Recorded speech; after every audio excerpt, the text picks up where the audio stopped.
but a very warm welcome again. And I'm not sure where you lost me, so I'll start from the top. I'm Jim McLaughlin, co-chair of the IC3 movement, and on behalf of the entire IC3 family, a very, very warm welcome, and thank you for taking the time to join us.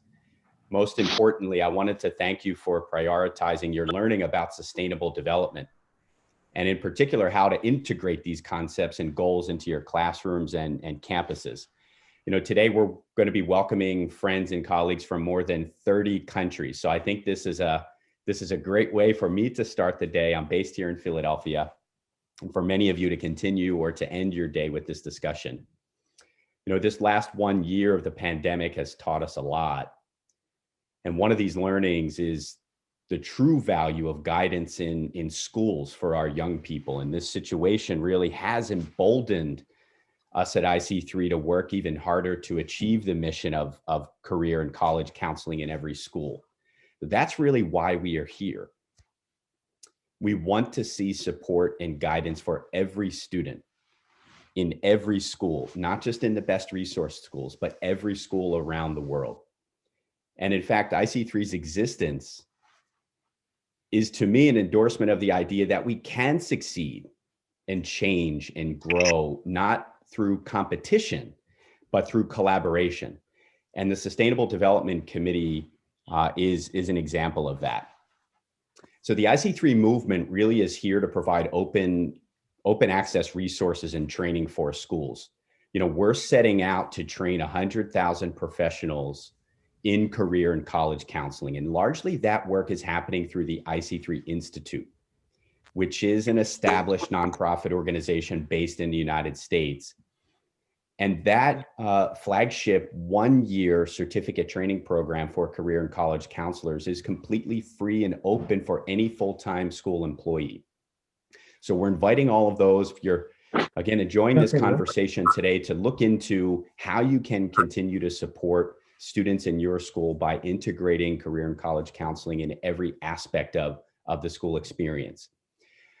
Several important programs have been launched in the last a couple of months. Most recently, the IC3 Institute accreditation.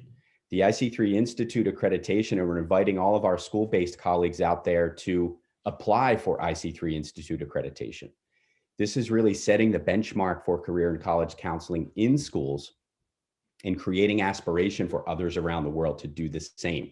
So we're inviting all of those, and would ask our my IC3 team colleagues to share some links in the chat box so that we can get some of that important information out there. I'm also happy to share that for next week. Thank you so much. Just requesting all of our friends to keep their microphones muted throughout the program for now. And so next week, we will be launching registration and the call for proposals for the 5th annual IC3 conference. Very excited that this is actually going to be a hybrid experience. Our intention is that there will be people, believe it or not, in person in Delhi at the end of August, and also those attending virtually from around the world. So stay tuned for that. This is an important way for our community to come together, and another way for us to continue these discussions about sustainable development and others. And hi, I'm waving to all of our friends out there. I can see, hi, Bridget, and I can see Chahana as well. Thank you so much. And I know I'm missing some, but good evening, good afternoon. So we're now seeing engagement across more than 90 countries in IC3 across the board. And largely this is a volunteer-driven effort. So I'm inviting you to join us. If you're empowered and you're inspired by this mission, please join us. I'm asking my colleagues to share some details about how those who are inspired can get involved in volunteering with IC3. And again, we want to see counseling in every school. And we want to see the principles of sustainable development as a core part of this guidance within schools.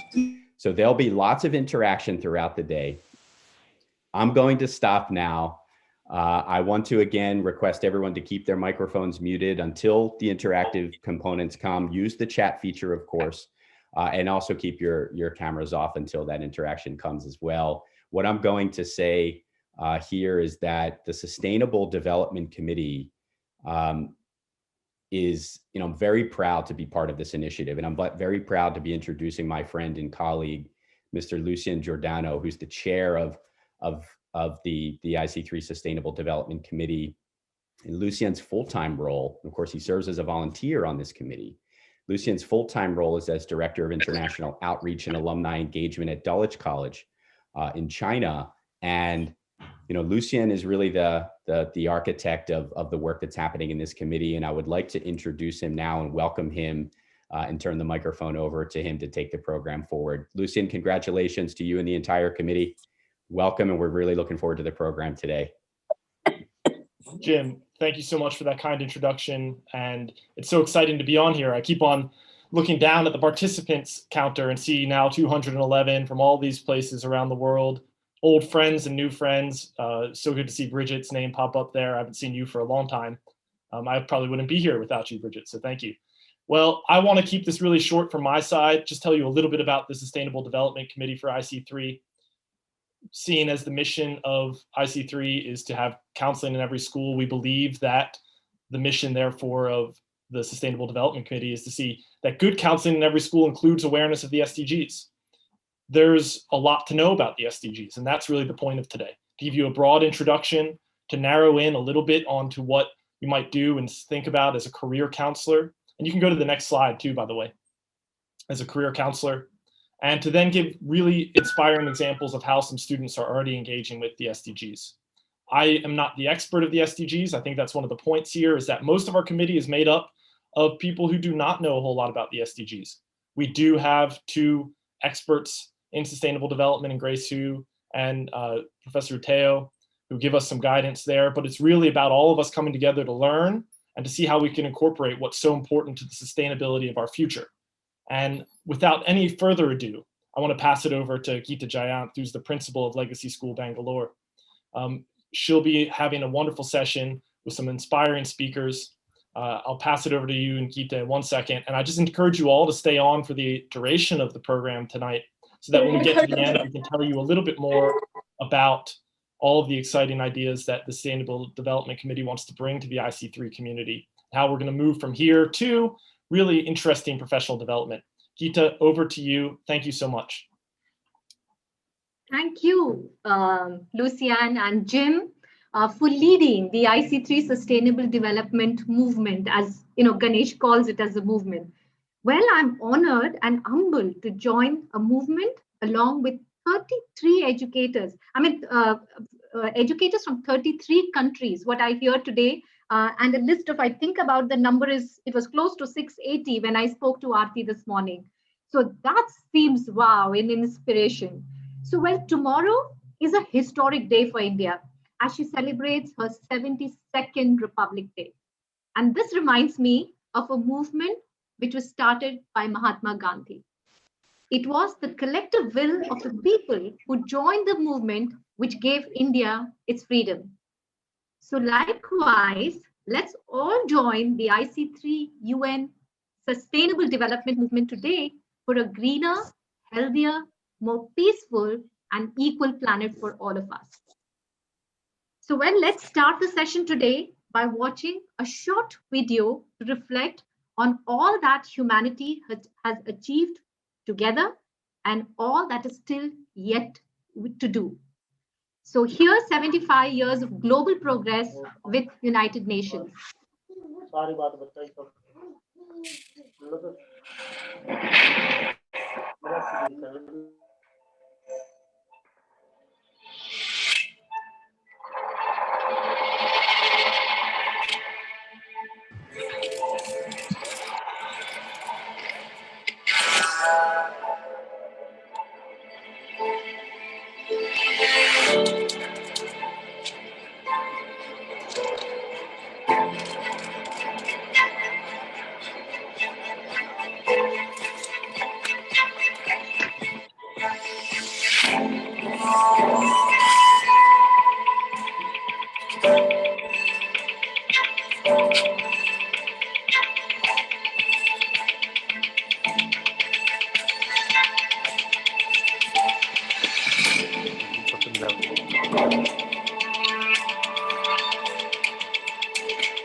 Wow, it gives me goosebumps just looking at what United Nations has achieved in the years.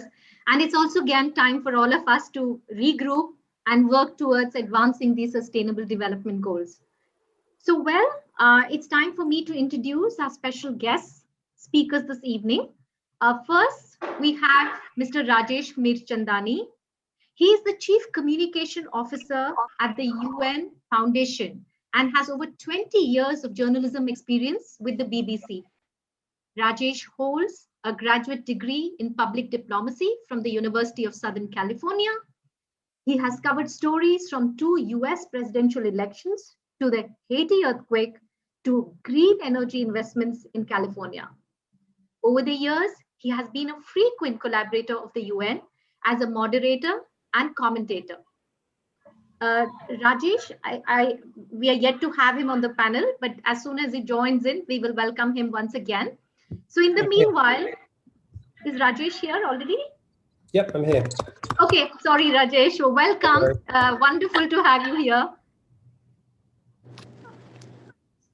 Next, we have Mr. Samarth Pathak. He's the Communication Officer and Focal Point for Education for Justice Initiative for South Asia, UNODC. Samarth is a public advocacy specialist with a keen interest in human rights, SDGs, and regional security. Prior to UNODC, Samarth worked as a journalist with Reuters TV, and he has been a regular writer for the Huffington Post, The Guardian, The Dawn, and The Asian Age, to name a few. So during COVID-19, he spearheaded the Lockdown Learners Initiative to strengthen youth engagement with the SDGs. And I'm happy to share that this initiative has recently been selected as one of the best of 2020 initiatives by the UN Innovation Network. We are honored to have you with us this evening, Samarth. So Samarth and Rajesh, so wonderful. I think we are here for you. You both inspire us immensely, and I'm sure our audience are going to love you today. So without spending more time, so I just wanted, so today's discussion, we'll keep it as a more conversation style. So I'll be asking a couple of questions. So we would, appreciate responses from both of you in your own context. So first question, world leaders from 193 countries committed themselves to the 17 Sustainable Development Goals in 2015. Since you both work very closely with the UN now, just wanted to get some insights. When did you first hear about the UN and how do you personally interpret them? So Rajesh, can we have your insight first, please? Sure. Well, hello, everyone. It's fantastic to be with you. Thank you so much to IC3 for this exciting opportunity. And it's great to see so many of you from so many different countries joining the conversation today. So I would say, I think it's a difficult question to answer, Geeta, when you ask, well, how did I first hear of the UN? The UN has always been part of, I think, the lives of everybody on this call, unless you are more than 75 years old. UN has always existed.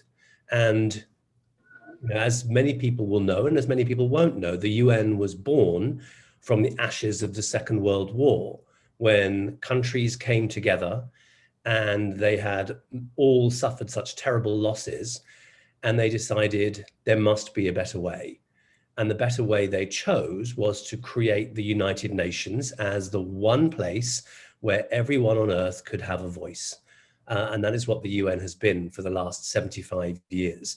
And when countries chose cooperation over conflict, as they did when they created the United Nations, they decided that talking to each other and finding a common path was the best way to go, because progress is not a zero-sum game. We all rise together. And through the United Nations, over those 75 years, it is certainly not the case that we live in a utopia. I think nobody would think that, but we have been able to prevent massive world wars. We have been able to reduce poverty. We have been able to reduce child mortality, maternal mortality. We have been able to inoculate billions of children against diseases that can easily be tackled. We have been able to close the ozone hole. We have signed up to one path, the Paris Climate Agreement, to avert catastrophic climate change. And all nations of the world came together in 2015 and agreed to the Sustainable Development Goals. And that is a huge achievement. All nations, these are not the United Nations Sustainable Development Goals, they belong to everyone, everywhere, including everybody on this call. And the way that I think of them, you know, they are pretty complicated. And from a communications perspective, they're not a marketing person's dream. 17 is a difficult number to sell and they're so complicated. But then we live in a complicated world. And what I am proud of and excited about and inspired by continually is that there is this set of 17 goals, which themselves are divided into 169 targets. So it gets even more complicated, but they cover every issue that the world faces: poverty, health, education, gender equality, decent work, climate, justice, and the building of partnerships. And together they represent a blueprint. They're a pathway. They are the way for the world to reach a future of peace and prosperity for everyone on a thriving planet. That to me is an admirable and inspiring destination to aim for. And yes, there will be hurdles along the way. And right now we are off track to meet the Sustainable Development Goals by 2030, which is the deadline set by nations of the world. But what an amazing thing to aim for. I think there's nobody on this call who would not want to live in a world of peace and prosperity on a thriving planet. So let's do it. Absolutely. I think, we all have to do it. And so, Samarth, could we have your response as well on the same? Thank you so much. On behalf of the UN Office on Drugs and Crime, I'm delighted to be a part of this very important and special program. I call it special because of three reasons. One, because it is being held in response to COVID-19, which is one of the most pressing challenges that the world has ever seen. Two, because it marks the spirit of the Sustainable Development Goals, or the SDGs, which is unity for peace and partnerships. And third, because it brings to the forefront a very, very critical theme, SDGs and education. And this theme is very important for the world as we move from crisis to recovery. Now, as Rajesh has mentioned, very simply put, the SDGs are a vision of a roadmap for humanity. They were adopted by all UN member states in 2015, and they encompass 17 ambitious goals with 169 very specific targets, bringing together countries in a global partnership for peace, for prosperity, for a more inclusive sort of a society. And the idea is to end poverty, to protect the planet, and ensure that all people feel free, feel safe and secure in their lives, are peaceful, and are more prosperous by 2030. And as the world moves towards recovery post-COVID-19, the importance of the SDGs could not be clearer. As we have all seen by now, the COVID-19 crisis has had a direct impact on the Sustainable Development Goals. It has posed very serious risks, not only to health and well-being, but also to other spheres: human rights, economy, social dynamics, and overall security and stability of nations. Take SDG 4 on quality education, for example. School closures have meant a disruption to education for millions of students across the world. Take SDG 10 on reduced inequalities. We have seen digital divides, economic divides, social divides that have come to the fore during the pandemic. Take SDG 16 on peace, justice, and strong institutions.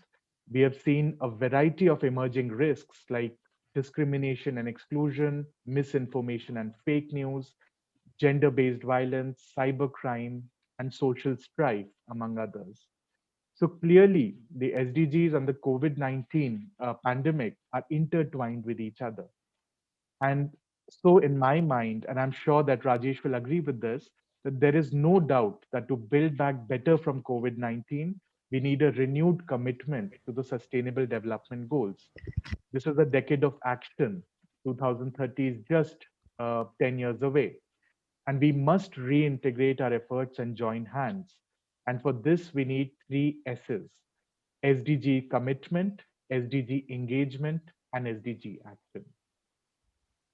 And I'll just Right. add on to that, if I might. Yes, please. The one thing that COVID-19, apart from many things COVID-19 has shown us, but one thing stands really clear, and that underlines the fact that all of the SDGs are interconnected at a fundamental level. It's not 17 separate boxes, one for poverty, one for gender, one for health, one for education. COVID-19 has shown us that all these issues are interlinked, because it has shown us that what was a health crisis is an economic crisis, is a gender crisis, is an education crisis, and a crisis in future recovery. So, and we've seen that COVID-19 has disproportionately impacted people who are already disenfranchised. So people of color have suffered, have died at higher rates than white people around the world, particularly in the US here. Women and girls have been disproportionately affected because 70% of the world's healthcare workers are women. Women bear the burden of unpaid informal work at home much more than men, and that's massively gone up.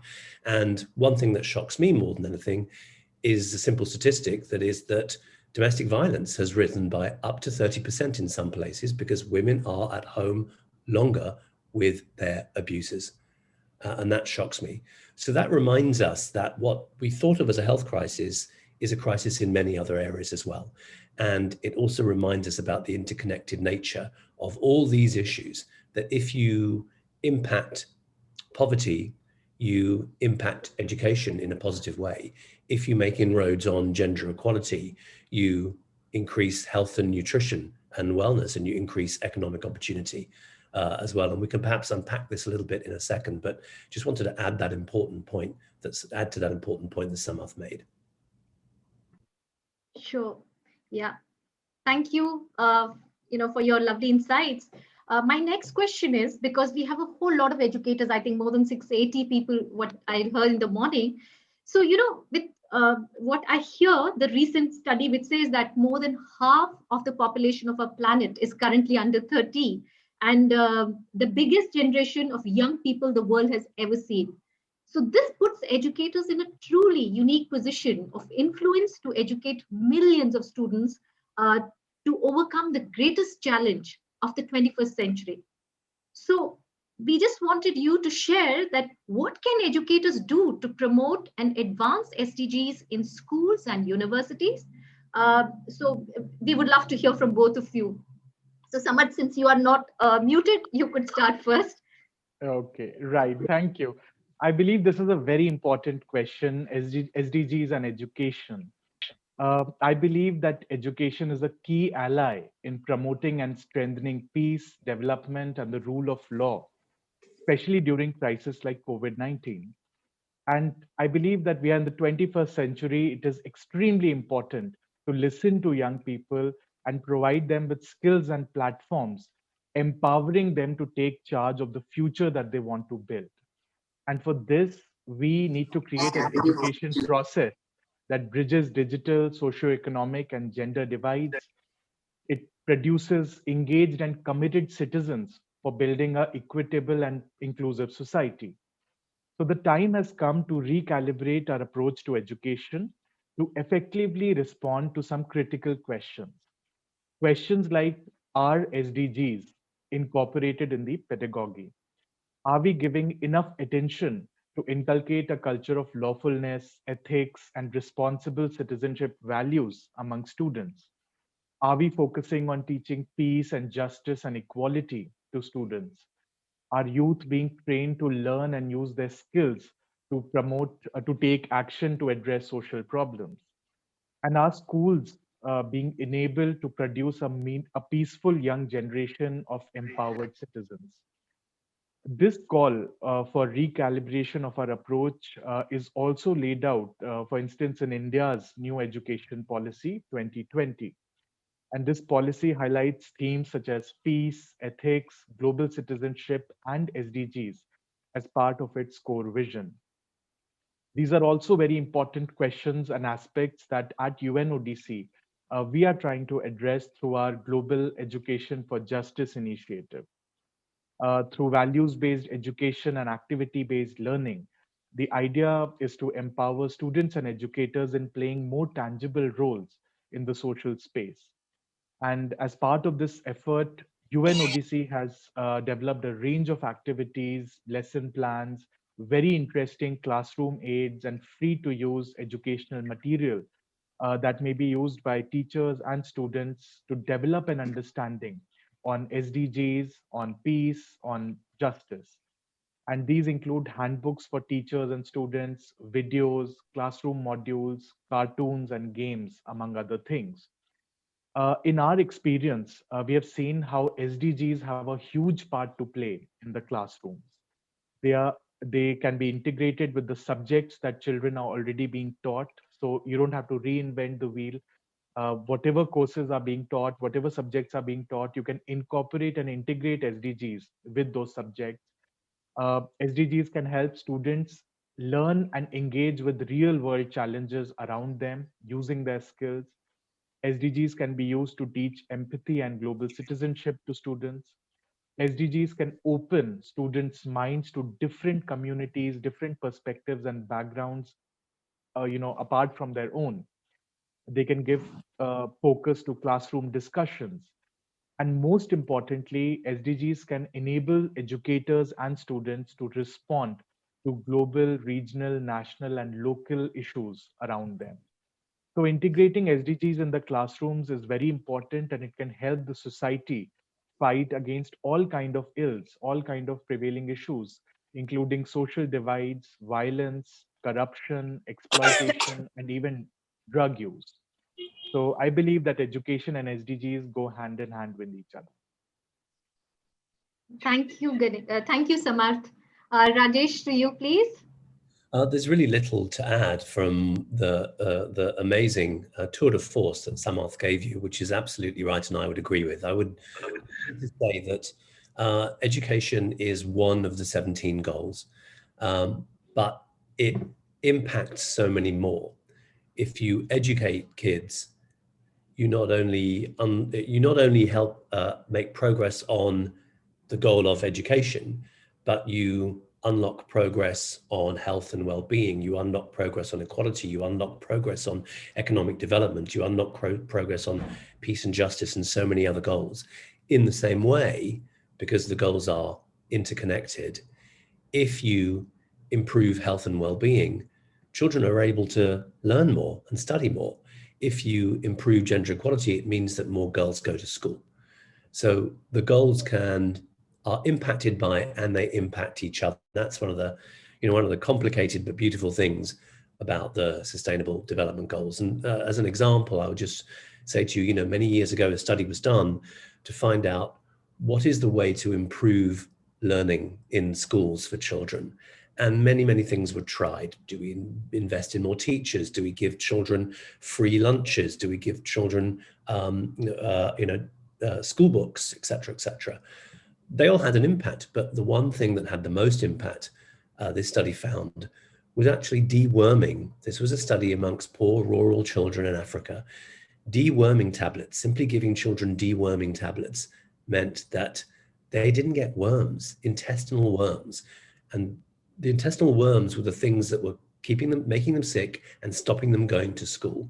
And simply by a very cost-effective, low-cost deworming program, children could go to school and educational attainment massively rose. And so it's just another reminder for me of just the interconnected nature of everything, and also the centrality of education, both as an input to other goals and as an outcome in and of itself. And I think making sure that children students understand the opportunities they have to actually work in this environment, I think is vital, which is why I think this event is great. Because as you said at the beginning, Geeta, young people will soon be the majority on the planet. And we've seen through their passion and dedication and their activities in many issues that young people are already driving and creating change. What we want to do with the SDGs is just make sure they understand that the issues they care about and they're working on in their own communities are reflected by many other people as well, because the goals cannot be achieved just by governments themselves. They have to be achieved by everyone at all levels. Absolutely, Rajesh. I think you will definitely hear some inspiring stories in this session, the latest sessions. Session 3 is about students who have really worked towards, advancing and taking an active role in how they can impact the society in a positive way. I mean, this was interesting to hear about, deworming being one of the reasons for children to get back to school. I think this is, something which you cannot just make those connections, but wow. Because in India, we knew that, midday meal became a driving force for children to get back to school. So deworming is an aspect. Wow, this is education for us as well. Well, so one question, we would request all the audience to put in questions in the chat box. And if time permits, we'll definitely take a couple of them. I just have one more question for you. And then maybe we'll take some audience question. Just the fact that, this is just a question of how optimistic you are. Basically, it's going to be that. So I'm just asking you, countries like Sweden, Denmark, Norway are way ahead, just to achieve those development SDG goals. What I'd heard recently was UN is at Sweden is at around 85% closer to achieving the SDG goal. But the developing countries are way behind.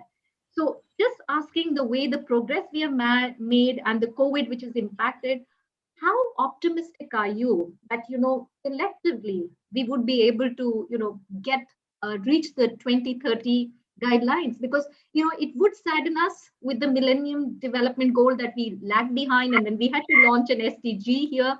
So how optimistic are you? And what do you advise to everybody here that how do we get together and thrust this force further? Rajesh? Shall I go first quickly? You have to be optimistic. We have to remain optimistic.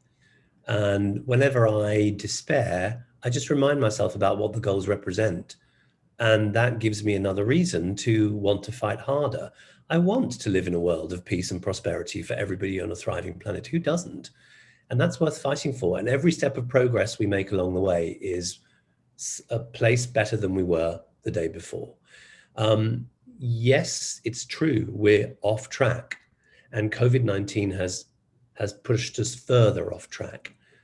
But COVID-19 has also really reminded us, brought into sharp relief, that the goals are our way out of the hole that COVID-19 has put us in. We must invest in a sustainable recovery. Otherwise, there will be no planet for us to enjoy in the future. We must invest in gender equality as a way out, because we know that if you invest in a girl and a woman, they invest in their family and their community. So these spur me on even more. And increasingly, we understand that the goals will not be achieved only by governments. Governments can legislate and they can spend, yes, and they can implement massive programs, and so can the UN. But businesses, communities, schools, other institutions, and individuals. I mean, the most impact I ever had, probably, I think, on a young person's mindset about the Sustainable Development Goals was when a couple of years ago, our organization hosted an event with the UN's Human Rights Agency. And we invited 5 young children from the local area, this was in Los Angeles, to come and talk about human rights issues that they were interested in or working on in their schools. And one young man, just 15, talked about working on an LGBTQ program in his school that he'd set up. And right after him, we had arranged for the UN's Deputy High Commissioner for Human Rights, the number 2 on human rights in the UN, to talk to these young people. And she reminded or informed this young man that by doing the work that you're doing in your school on LGBT rights, you are actually helping the entire United States make progress on the goal of equality, reduced inequalities, goal number 10. And it's part of this huge agenda that heads of state at the United Nations signed up to. And as soon as that young man understood that the work he was doing was reflected by many other people elsewhere at all levels, it blew his mind. You could see he became so passionate and so understanding that what he was doing was having an impact on this enormous agenda. And he was just tinily making a little bit of progress himself and pushing towards a much bigger goal. And that's what I want people to understand. That's what I want all your students to understand when you talk to them about the goals. This isn't something that lives up there at the level of the United Nations. It's right here in your communities, and young people can make a difference to it. And that's what keeps me optimistic, because I've seen the passion of young people around the world. There's a real call for young students, and I'm sure they will never disappoint us. A parting note, Samar, just in the interest of time, I don't think that we will have time to take more questions, but we would request the audience to, state the questions in the chat box at the end of the program. Maybe we will have about 15 minutes, and maybe then we'll take up those questions then. So, Samar, the parting note from you as well. Right. Thank you. So I will just take on from where Rajesh left, that we are both optimistic, and so many like us are optimistic because more and more young people are actually interested and taking up the SDG agenda. They are driving forces, they are learning more about it, they're taking action. And I have personally seen it during the past so many months. In fact, right as the lockdown started in April 2020 in India, we launched the Lockdown Learners series at UN ODC, through which we connected with students and educators across the country, rural and urban areas, through free of cost activity-based interactions on the SDGs primarily. And we saw how students were concerned about misinformation, gender-based violence and discrimination, cybercrime, the larger prospects of poverty, quality education, among other things. And not only did we talk to them, engage them on these issues, raise their knowledge levels, but we also gave them a platform for them to ideate solutions and come up with initiatives. And just to give you a few examples, in Devghar town of Jharkhand, in eastern India, we had students who came up with a network, who created a network of young people against gender-based discrimination.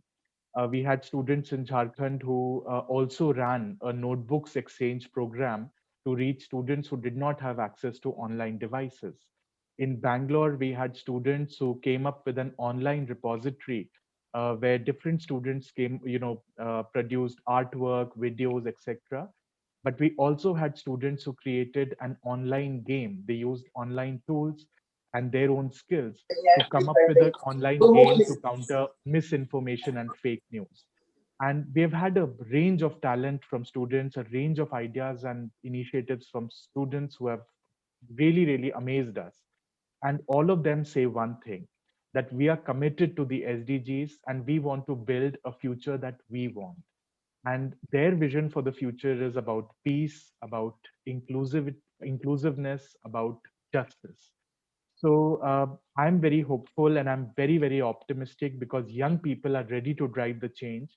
And as educators, as people who are running youth programs through education and even otherwise, it's our responsibility to give them that push, give them their resources, give them that platform to enable them. So in this quest, UNODC stands with all of you, all the educators who are interested to come up with programs, to create initiatives that can drive change at the grassroots. And we do look forward to connecting with you after this. Thank you, Rajesh and Samarth. We've not had enough of both of you. So we just want to tell the audience like how I feel that, we should have had much longer time with you. We want to just reassure our audience that this is just a teaser. We will definitely get them back when we have a full day SDG day we are planning. I'm sure Lucian and Jim would be able to share with us, in due course about the new full day program which we were planning. So in the meanwhile, thank you, Rajesh, and thank you, Samarth, for just gracing this occasion and inspiring all of us here. And definitely, we all have to take a collective ownership just to make this world a beautiful place. So thank you once again. Thanks, everyone. Thank you so much. Thank you, Rajesh. Thank you, Geeta ma'am.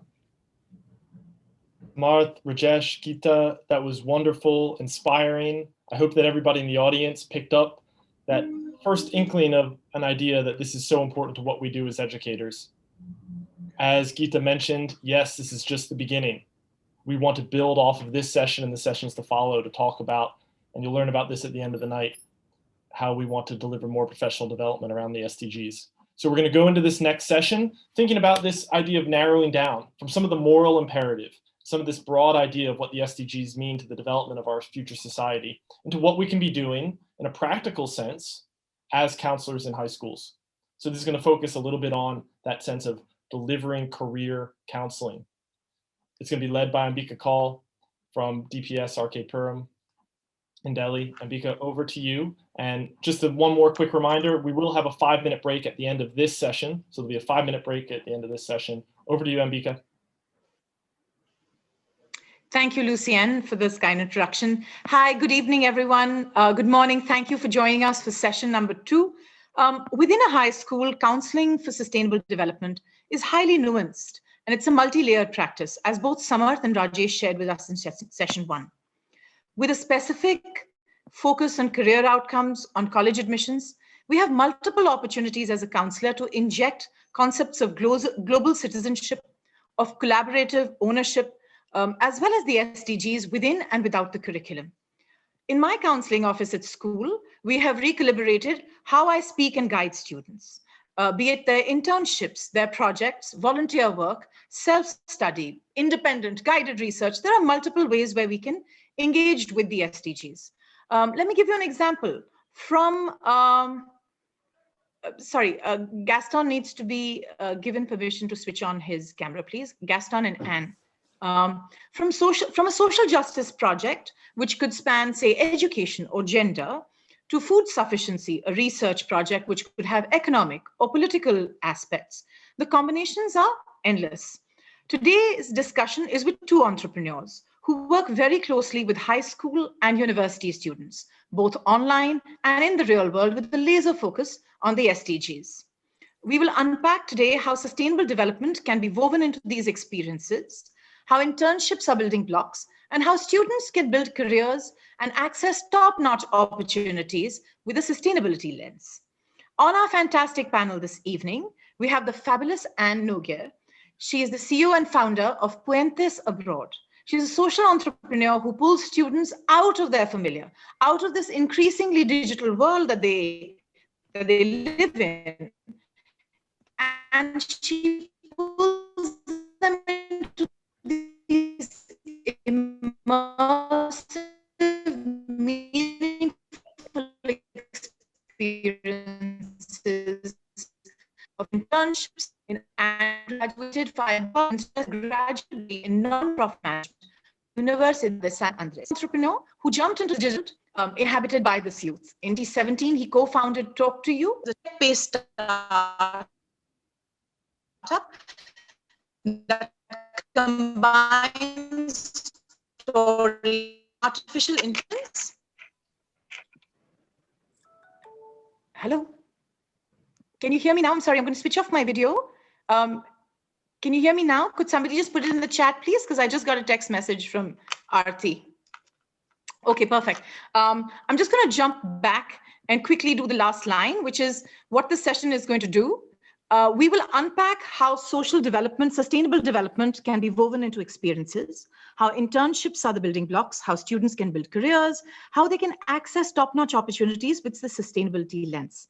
On our fantastic panel this evening, we have the fabulous Anne. She's the CEO and founder of Puentes Abroad.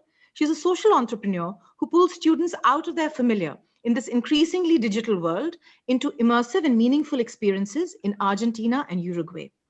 Anne has graduated Phi Beta Kappa from Princeton University, and she has a graduate degree in nonprofit management from Universidad de San Andres. We also have the talented Gaston Gartner. He's a tech entrepreneur who jumped into the digital world inhabited by the youth. In 2017, he co-founded Talk to You. This is a tech-based startup that combines storytelling and artificial intelligence chatbots and educates the youth in global citizenship skills. He's a strong advocate of behavioral sciences. He's a professor of behavioral economics and public policy, and he holds a master in public affairs from the Princeton University. So Anne, Gaston, tell us a little about your personal journey and how you've reached where you are today. Perfect. Well, first of all, thank you to Ambika and the event coordinators for this invitation. I'm really excited to be here speaking with you all today. As Ambika said, I'm the CEO and founder of Puentes Abroad, and Puentes means bridges in Spanish. And that's what I love to do, to bring together people, places, institutions, and possibilities. I've worked in the field of social impact for over 15 years now, starting, managing, and growing programs in the fields of education, human rights, and sustainability with nonprofits and social companies in both New York and Buenos Aires. I'm originally from Arkansas and Tennessee in the United States, but I've called Argentina home for the past 12 years now.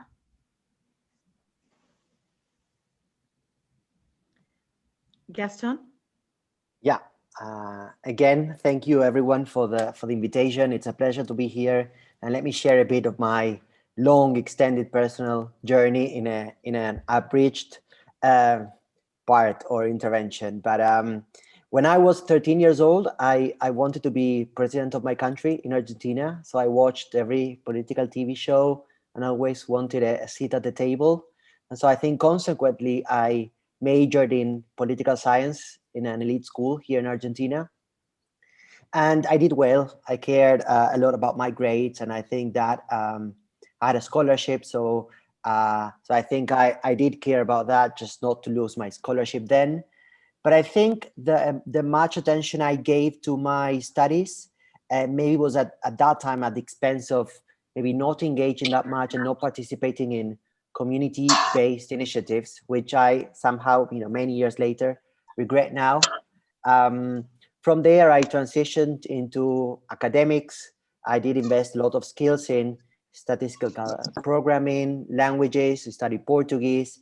Those days, there wasn't any YouTube, so anything you have to, teach yourself through books, go to courses, and my parents always supported that. And then when I was 22 years old, I started working for government, which was a natural consequence for somebody majoring in political sciences. And from there, the journey took me into earning a Fulbright scholarship to study in the US, that I went to Princeton. And then I then landed in a job in Washington, D.C. in an international development bank. So yet I was not president still, but I did manage to navigate some of the, the world center of politics and decision-making. And 4 years ago, 2017, I pressed the reset button, and at 36, I became a social entrepreneur in a tech startup with not much of a background in IT. But then I did have this vision of trying to make something out of my work that could empower youth. And this is part of the journey that I transitioned and allowed me to be here now, share this story.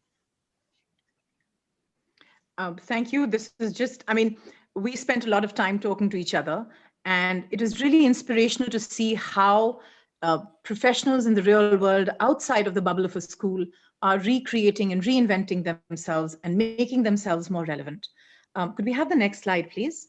So the rest of the conversation is divided into two groups, two bits. The first bit is, guys, why don't you share with us what you think is key in helping these students become global citizens? How have you inculcated an appreciation of SDGs? And if you could give us some specific examples, that would be fantastic. Anne, and then perhaps Gaston.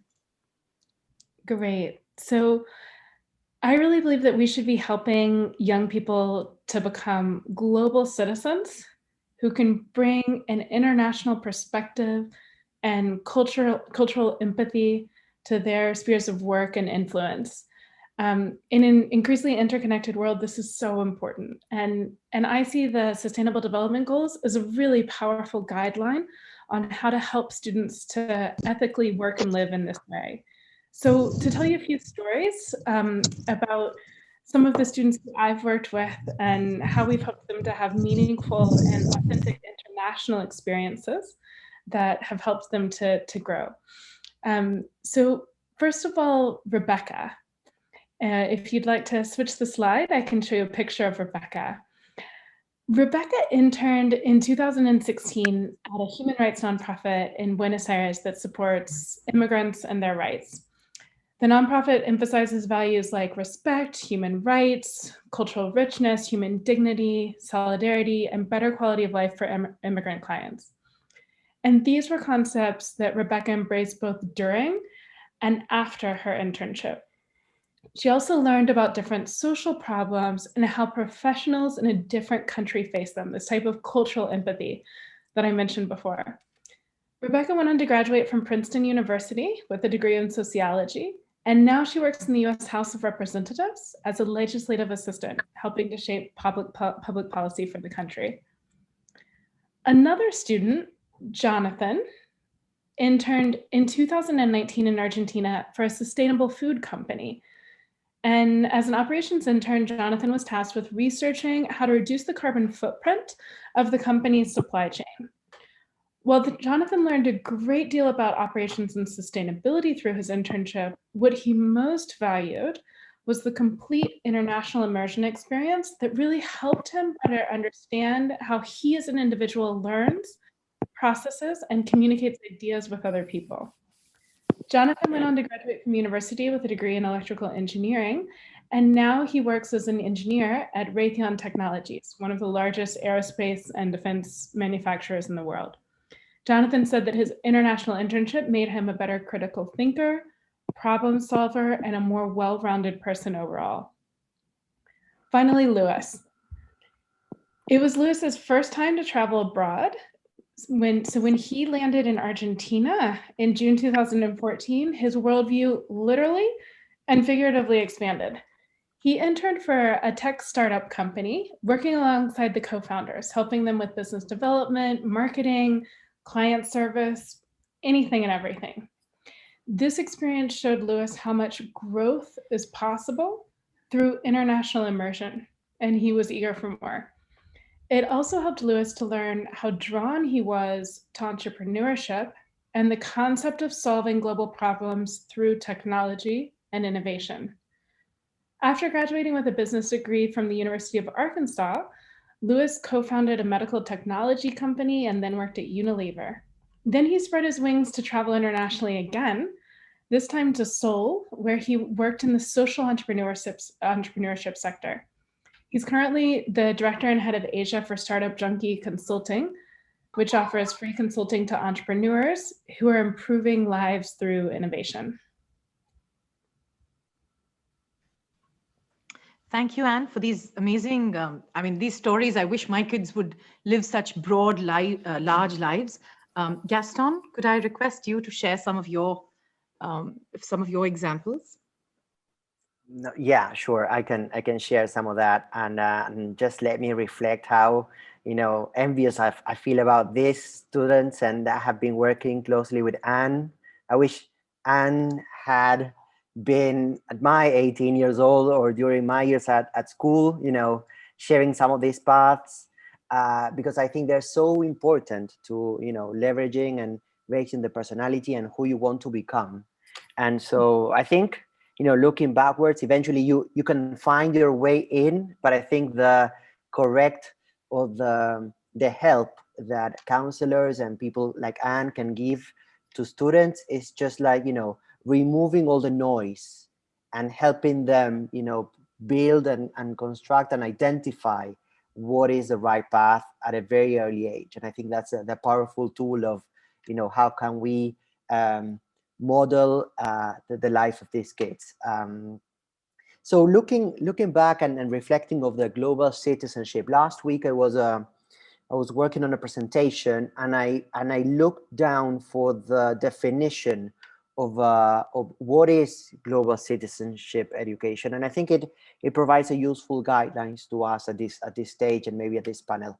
But the definition, according to UNESCO, the UN Agency for Education, is that a global citizenship education aims to empower learners from all ages to assume active roles, both locally and globally, in building a more peaceful, tolerant, inclusive, and secure society, which is what we have at hand now. But beside the definition, I think what is interesting is looking at what domains do help this. And I like to reflect on this because I think they will better serve identifying why the examples I picked are interesting.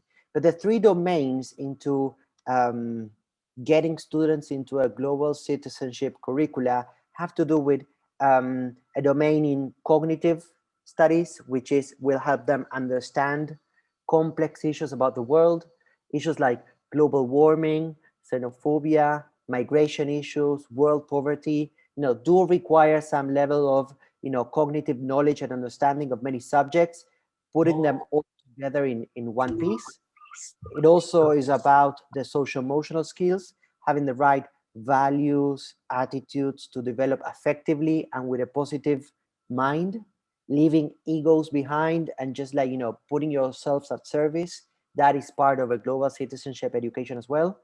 And a behavioral component that has to do with caring about performance, about being hands-on practical application and collaborating with others, which is the skill that will make you thrive and make students thrive in the future.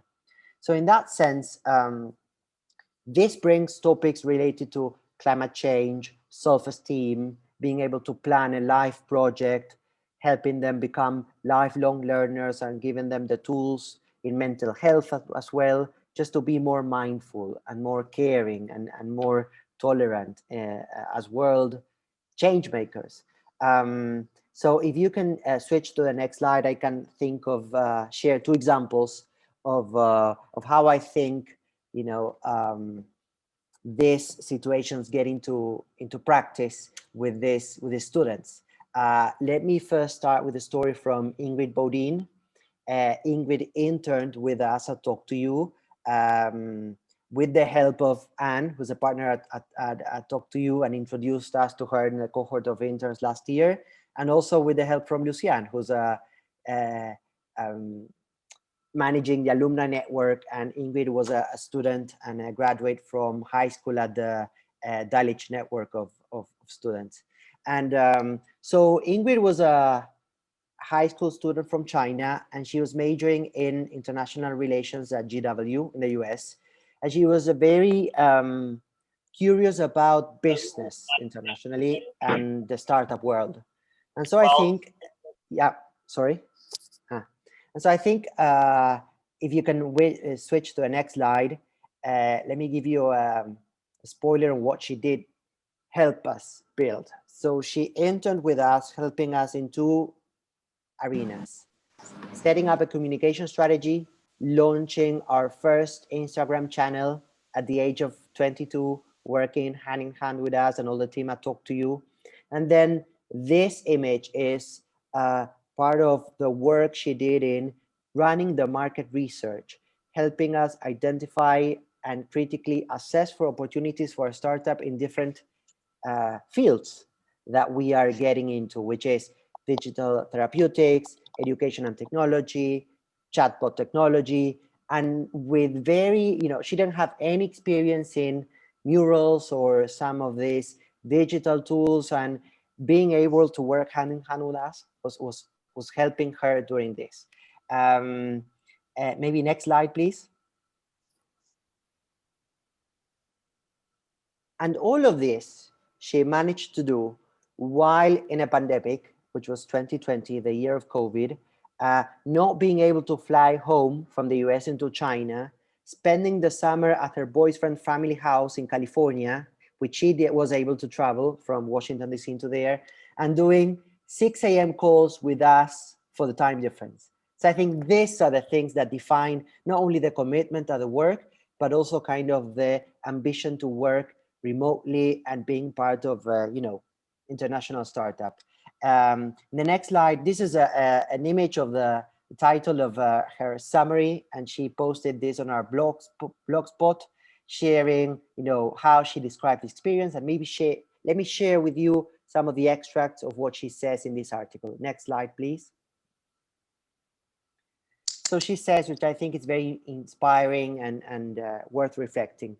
Now I know that the greatest thing you can give to yourself professionally is to find purpose in whatever you're doing. Never be afraid to ask for more or less work whenever you think it's necessary. You are valuable and no one would have hired you if you weren't. With that being said, treat yourself as valuable and always take pride in the service you provide, even as an intern, which I think synthesizes how both the academic curriculum skills, but the human skills account for creating this global minded students. Very quickly, let me jump into the second example, which is from another Dulwich student and a Puentes intern. That is the case of Yuje. Yuje is originally also from China, from Beijing. And last year we met with her and she worked with us and talked to you while she was majoring at Oxford, planning a career in consulting, but still making reflection on how, being able to be part of a social impact environment and social entrepreneurship would add something new to her career. And as a high school student, she led, while she was in China, she led many initiatives on school education and violence and against abuse against women, empowering other girls. And so when we met her, her work as a student inspired and sparked many initiatives that we had in creating effective interventions and stories to empower young girls in terms of sexual education and gender violence, that her story was able to allow us to put that story into a digital intervention for social and behavioral change that we did through our chatbots. And again, we worked together with her in defining this script and having the help of her, defining all the work around the sexual education chatbot. And all of this we did while also in a pandemic, as she was hustling from flights between Europe and Beijing and working late hours, sometimes in isolation in a hotel room because she was isolated because of the COVID-19 as well. And so these are two exceptional, maybe examples from the two exceptional kids that we were able to have at Talk to You last year.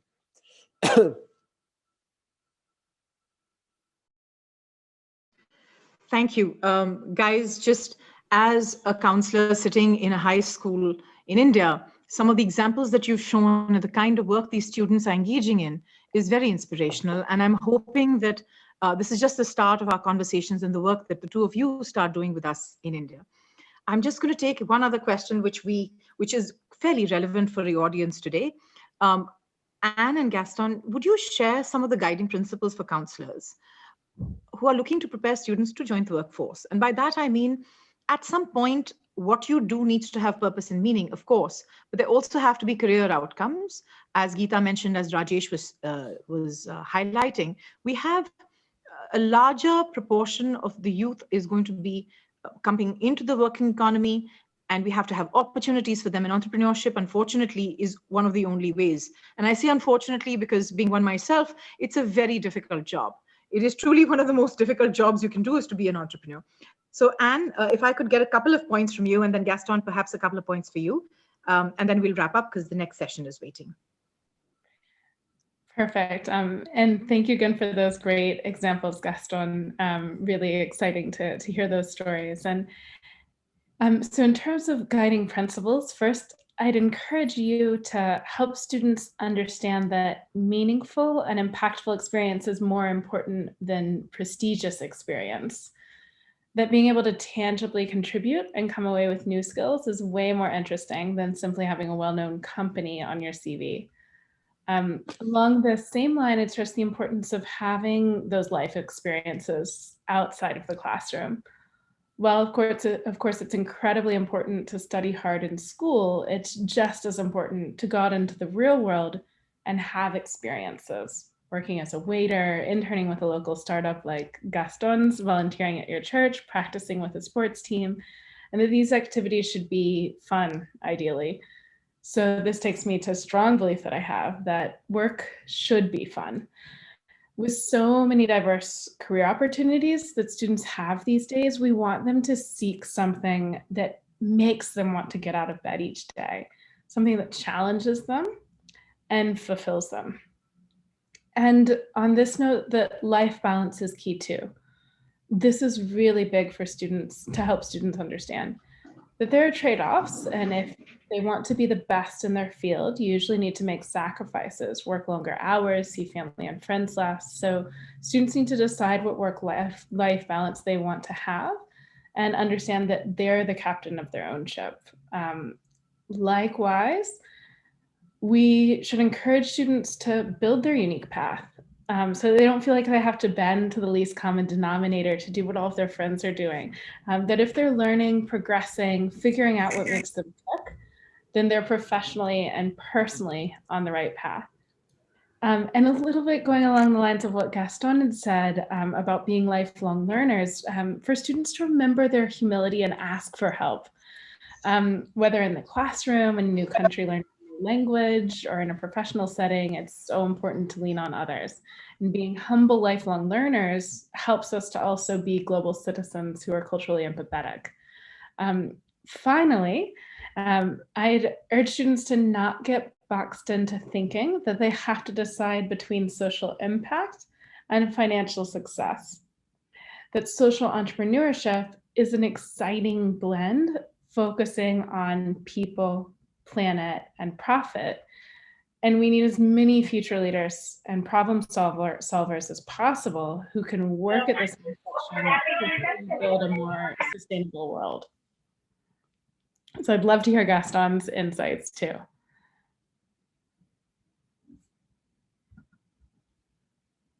You're on mute, Gaston.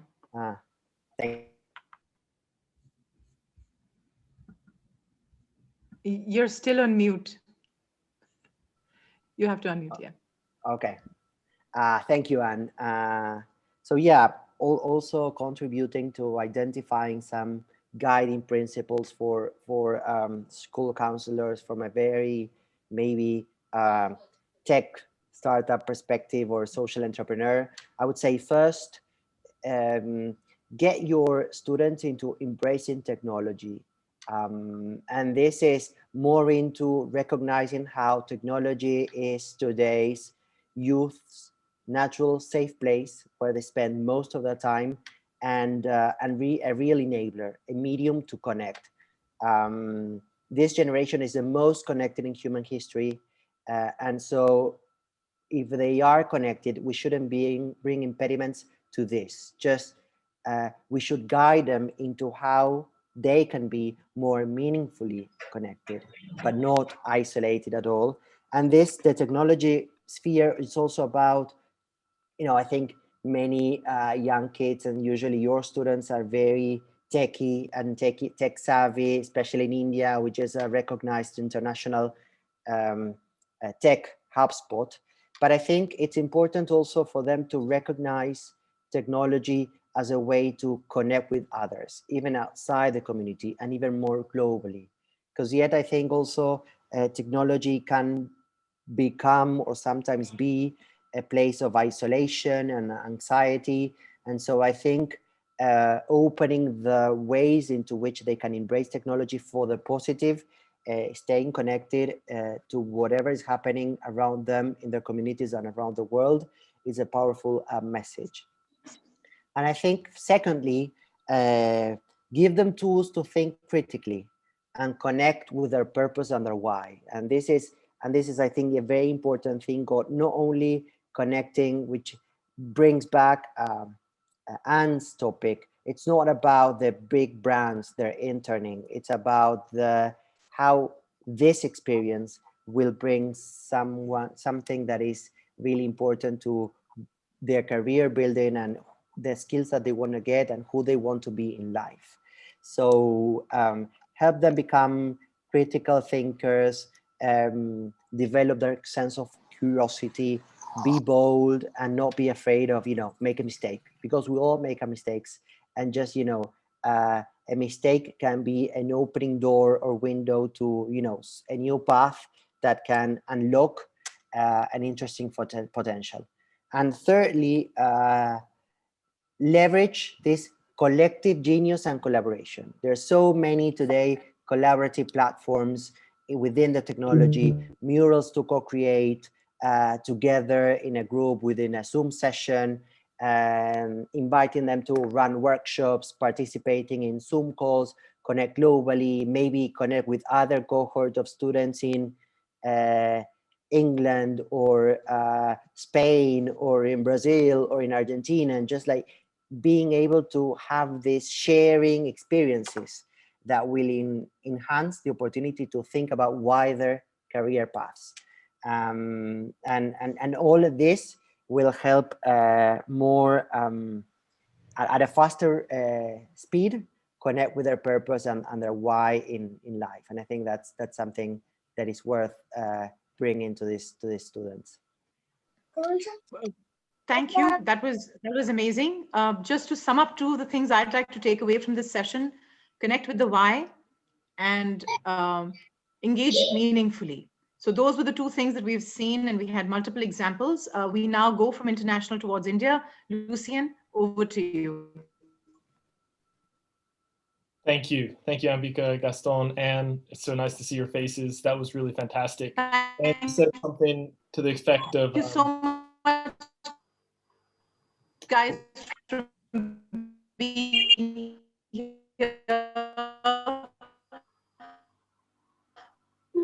with us. Are we okay? So Ambika, thank you. And you said something to the effect of students don't have to choose between social impact and financial success. And I think that is a really important idea here for the counselors in the room, is that when you go back into your schools tomorrow or whenever it is that you're meeting with your students, this is why we want to introduce this framework of the SDGs for your particular approach to career counseling in schools, that there is a reason to feel engaged, that this is so important, that there's a moral imperative here. But also there's a practical side to this, and that sometimes students will respond to your provocations of what they should be doing, what they should be thinking about, by connecting to that why on the that moral level, or is it to connect to the why on the practical level? There are amazing job opportunities out there. I think about this story that Gaston shared about his own pathway, to have seen this opportunity through a startup entrepreneurial role, but also to make this impact in the world.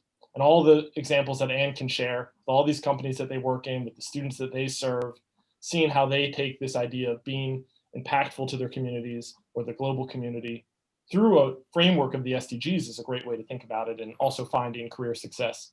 So that was really inspiring and helpful. Anne and Gaston and Ambika, thank you for organizing that. All right, everybody, we're going to take a very brief break, 5 minutes. So I have 18 past the hour right now. We want to be starting again at 23 past the hour, so we can have our final session and hear from these wonderful students who are doing amazing work with the SDGs in India. So we'll be back in 5 minutes. If you want to stay here and send some chat messages through, we might have a little discussion on the side, but everybody can go ahead and take a quick break.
Hey, everybody.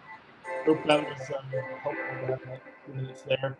We're going to wrap up our third set, or evening, or our program. It's not evening everywhere. It's evening here in China. But, you know, wrap up this beginning of your day or middle of your day or end of your day with the most important session, hearing from these inspiring, amazing young people. We have quite a lot that we want to hear from them. It's been organized by Anjali Seth, who's a recruitment specialist at Huron at Western University in Canada. Anjali, I'm going to turn it over to you. And at the end of this session, I encourage everybody to just stick around. We're going to see if we have time to take some questions and also to share more information about IC3's Sustainable Development Committee initiatives of the future. So over to you, Anjali, and all these wonderful students. Thank you so much, Lucian. It's a pleasure to be part of this session, and I look forward to an engaging conversation with all the students here. If I could request everybody on the panel to just switch on their cameras so that we can begin. Okay, you know, a Native American proverb puts it that we do not inherit earth from our ancestors, we actually borrow it from our children. And this is why importance of educating students about the SDGs and their active involvement needs to be stressed if these goals are really to succeed by the date that has been set for it. Sustainable development goals, generally the way we look at it, are basically blueprints to achieve a better and a more sustainable future for all. And of course, they are addressing a lot of global challenges that we face, including poverty, inequality, climate change, peace and justice, environment degradation. And I think the term sustainability is broadly used to indicate, you know, the programs, the initiatives and actions that are aimed at preservation of a particular resource, whether it is human, social, economic, or environmental, also known as the 4 pillars of sustainability. As a result, it is at the very heart of this concept of sustainability that I think it is important to involve the younger and the future generation. So we bring together a very interesting panel of students here, and I like to take this opportunity to introduce all of them to you. They will be speaking about you know, their own initiatives that they have been part of, and believe me, we all will be very inspired. I mean, listening to their stories, I felt I've done nothing in my life. You know, the kind of involvement that they have with the climate, whether it is talking about social justice, whether it is talking about climate change, etc. So without, you know, taking too much of your time, I'll just like to introduce my panel. And first I will go with the students. We have with us Johanna Zahir Hashmi. She's a student currently pursuing her IB diploma at the Legacy School in Bangalore. And she has been interviewed and published by multiple news agencies for her activism towards climate justice and story writing. And yes, she could not visit, but she was also invited to Copenhagen, you know, to be part of the initiatives on climate change. Janani Kannan is also an IBDP student at the Canadian International School in Bangalore, and creating change to achieve greater community welfare has been one of her core principles of her life. Equipped with the drive to make positive contribution, she hopes to encourage inclusivity in the community and take inspiration from ideas contributed by other volunteers towards her project named the DOT Initiative. She will also be talking to us about the solar power initiatives of her school, but we'll get to that once we get her talking about all this. Jaya Khurana is a student at the Shivnadar School in Gurgaon, and she's attempting to solve problems related to water depletion and pollution, particularly the groundwater depletion. Her project, named The Fluid Force, was aimed to think of a way to minimize this wastage of RO water, and she and her group came up with a prototype device which redirects the wastewater to the kitchen tap. Ananya Bhattacharya, another inspiring student of Delhi Public School in Faridabad, is an 11th grade student, and she has been working to create awareness about preventive mental health and the LGBTQ communities. And keeping this in mind, she co-founded an organization called The Sky is Ours. Welcome to all the students. I'll also take this opportunity to introduce two counselors on the panel. Shikha Vij, she's a counselor of Step by Step School, and she will talk about initiatives at her school. And Pooja Rao is the head of department at Apsara Academy, Pune, it's a leadership institute for schools from economically challenged communities of India. I welcome all of you on this panel, and I think people want to hear more from you than want to hear from me in terms of introductions. So, Jana, the stage is yours. Please tell us about your initiative and how you inspired other students to be part of it also. Okay.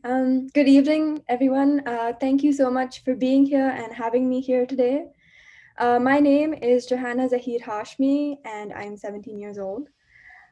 When I ask you to think of the first memory you have of breathing, what do you think of? The very first memory I have of breathing is on the beach. I was 6 years old, and my tiny soul was set free on that tiny beach. I could feel the crisp air in my lungs, and I felt at one with the ocean. 6-year-old me believed that air was the only thing that mattered. I could breathe, and I was breathing in the whole universe in those few moments. So why was I upset about not being able to breathe the same way when I was back home? We went back home to a bustling metropolis, and I couldn't breathe the same way. The air was toxic, it was heavy and so suffocating. Cloudy gray skies and smog hung like a thick blanket over my city. The low din of traffic and human interaction was trapped in this bubble, and nobody could breathe. Unfortunately, for many of us, that is a reality we have come to make our peace with. I am a part of Fridays for Future, the Bangalore chapter. A few of my friends and I decided to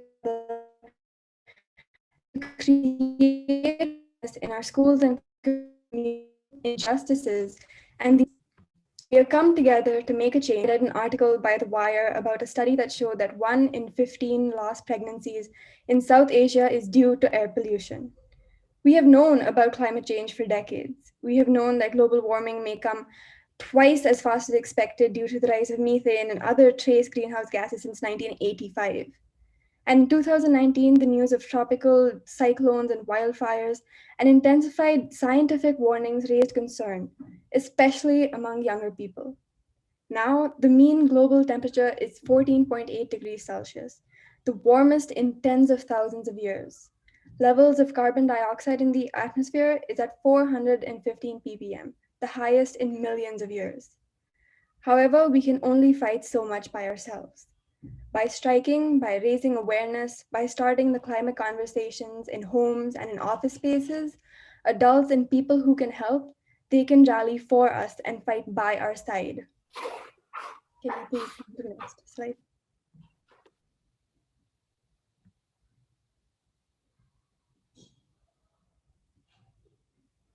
Thank you. So what exactly can you do? You can donate to organizations that have campaigned against global warming and climate change. Signing petitions is also another vital way to reach out to politicians and ask for a change in policies. There are tiny steps that you can take at home that have a big impact. And the thing about these tiny steps is that if a lot of us make them, these tiny steps will become big steps, and this change will be seen. This could be choosing a paper or cloth bag over one that's made of plastic. This small step could be choosing public transport over driving in an SUV. Advocating for environment-friendly laws allows for systemic change that will create a better world for us. It affects our governments at the very level that change can be enforced. As stakeholders, as consumers, as voters, we have a very huge amount of responsibility and power. We can decide if we want to buy from and support organizations that pillage and destroy the earth and the creatures living on it, or buy from organizations that conduct sustainable practices. By having this climate conversation, you can learn. And finally, education. Education allows all generations to learn and begin to conduct sustainable practices. Having the climate conversation, reading about global warming, and learning how to recycle and reuse are all steps everyone can take, regardless of how old you are. Thank you so much for listening. I ask all of you now, protect us, fight global warming with us, and fight for our futures.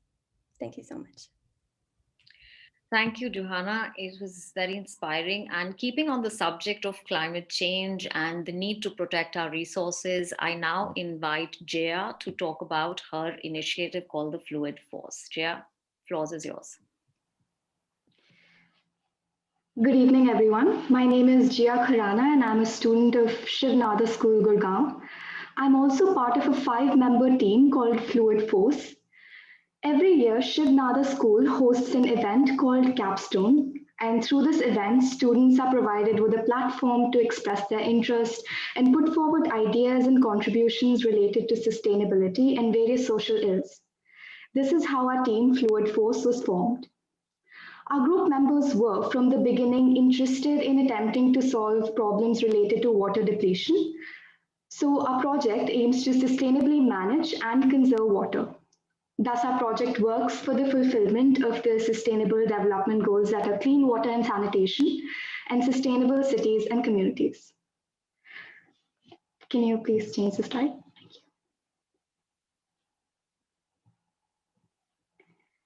We all see water purifiers as a sign of development, signifying the availability of clean drinking water. However, at the same time, ROs are extremely wasteful. For every liter of RO water that you consume, 3 liters of water gets drained. And the general methods of conserving RO water include collection in buckets, reusing it for household chores, washing cars, watering plants, etc. However, this task becomes tedious, and thus many people simply give up on trying to reutilize it. Thus, our team, Fluid Force, developed an easily mountable mechanical setup to reutilize RO wastewater. As seen in the picture, the RO wastewater is collected in a tank below the sink by connecting the drain pipe to the tank.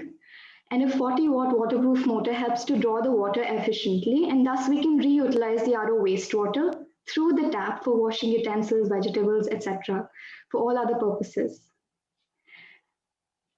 Can you please change the slide? And we have successfully installed our prototype in 4 residences, 2 restaurants, and the police commissioner's office in Gurgaon, and helped save every day, like we've helped save 2,445 liters of water per day in totality.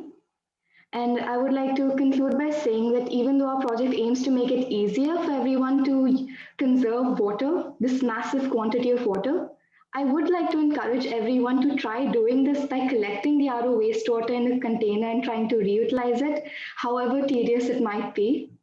Because like if we do the math, we can help save around 48 liters of water per day per person, if we actually, which is actually now going to waste. So this very minute step can help save a lot of water, and it can be a simple contribution to sustainable development. Thank you. Thank you, Jaya. I will come back to all my questions when we've done with every speaker here. And of course, I have a lot of questions for you because this is amazing and very intriguing.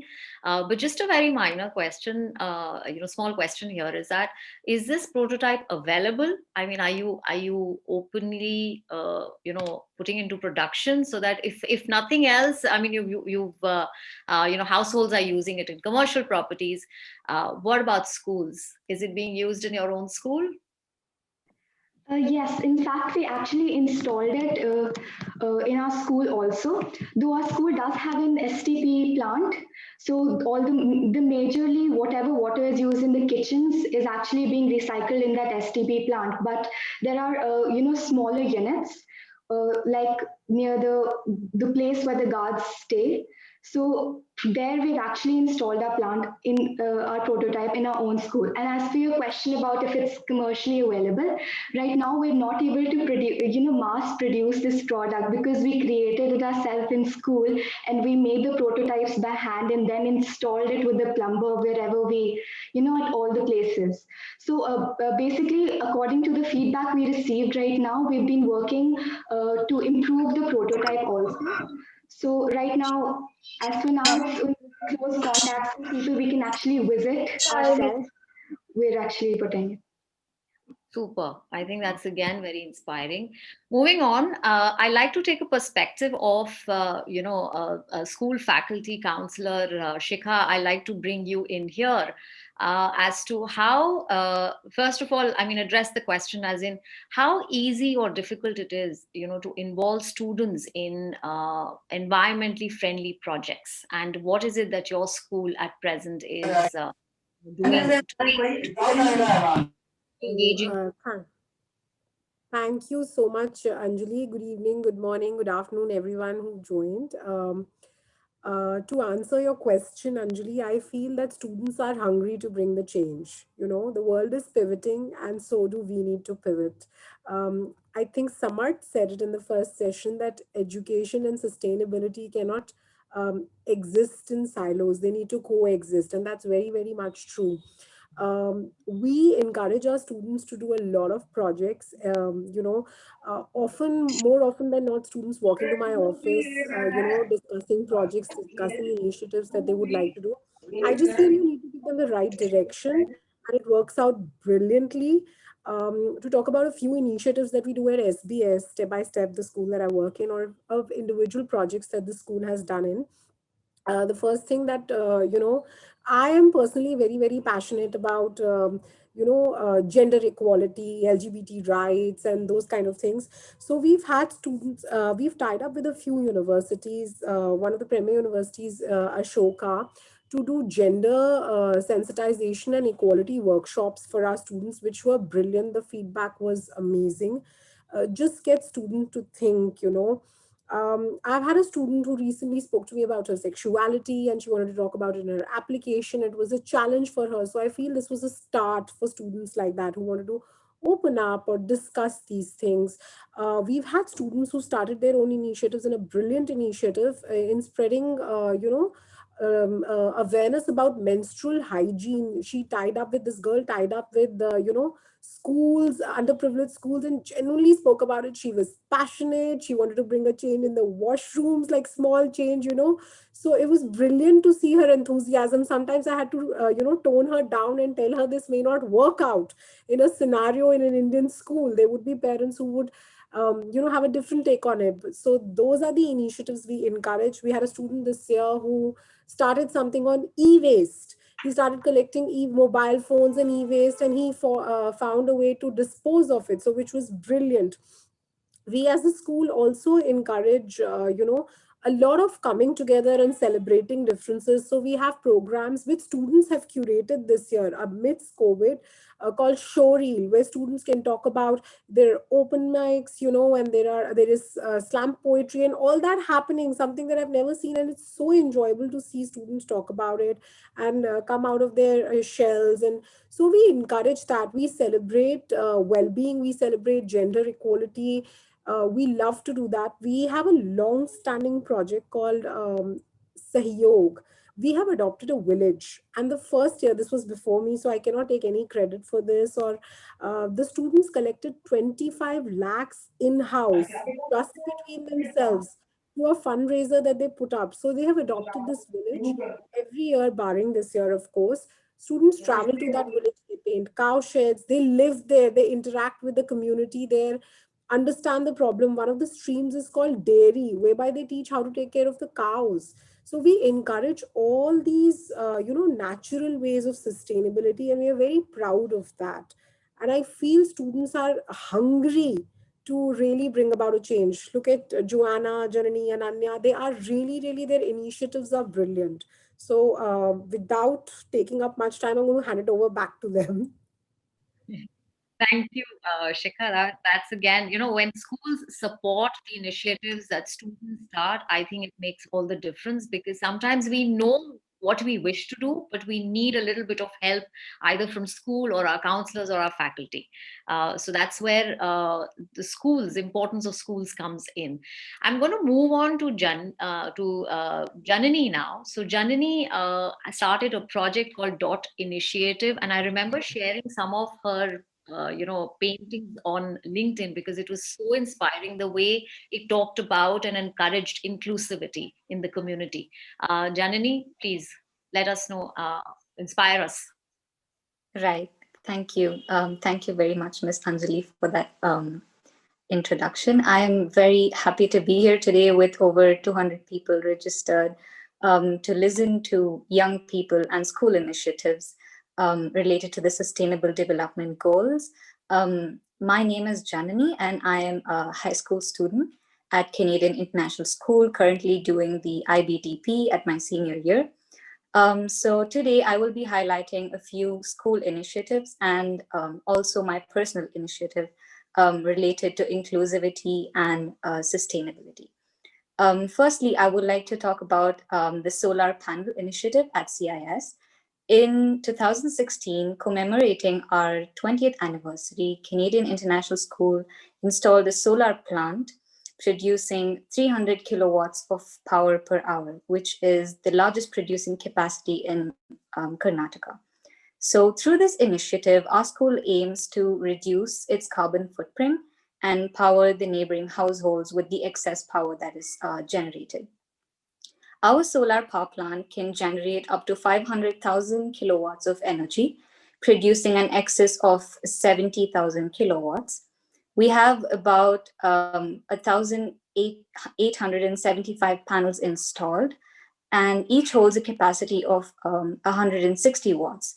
So as of 2015, CIS approximately consumed 430,000 kilowatts of electricity, and all of our needs are met by the solar panels that have been installed. The excess energy that is produced is paid back to the grids, and the unconsumed energy is later distributed to surrounding villages and households. So for the solar panels, our school uses a thin film technology from a Japanese solar manufacturing company called Solar Frontier, who is the world's largest provider of copper, indium, and selenium. So these modules have technological advantages like better performance in hot conditions, low light behavior, and better tolerance for shadows, which are suitable for dealing with real world conditions and producing more electricity. Could you move on to the next slide, please? Thank you.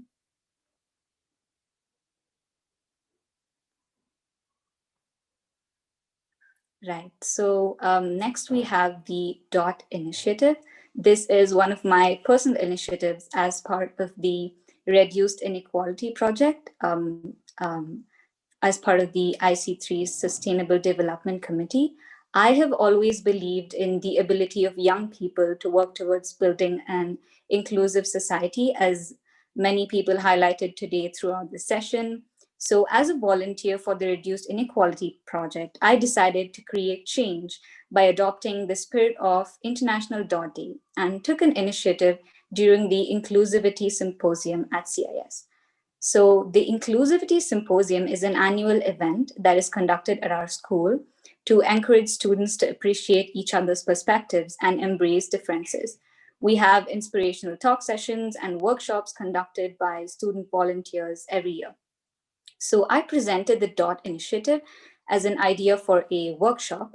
The International DOT Day is celebrated on September 15th each year across the world to recognize every individual as one who makes a mark on this planet, like a dot.